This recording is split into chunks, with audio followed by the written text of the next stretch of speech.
Эми биз кээде мусулман эле эмес, урматтуу мусулман бир тууган. Кээде өзүнүн бир тууган агасына салам бербей жүрөт. Кээде өзүнүн бир тууган карындашынан араздашып жүрөт.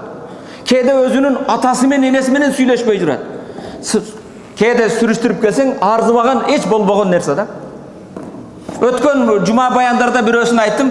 Bir аксакал 70ке кирип калган кезде карындашы 63 пайгамбар жашында экен. Экөө бир тууган. 43 жыл тарынып жүрүптүр. 43 жыл. Акыры карыган 63 пайгамбар жашына кирген апа имамга келип, имам дамла, мен пайгамбар жашына кирип калдым.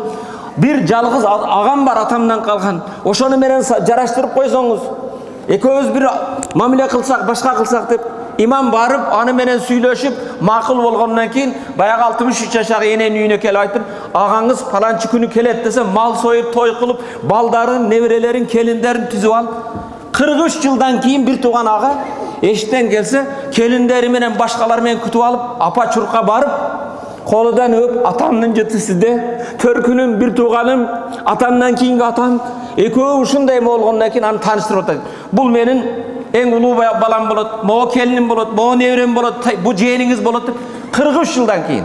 Эми эң кызыгыны караң. Имам ортомчу.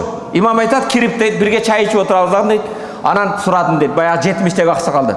Аксакал бу 43 жыл тарынганга эмне себеп болду эле десем дейт. Эсимде жок деп айтат дейт. Эсиңде болбогон нерсе 43 жыл тарынасыңбы?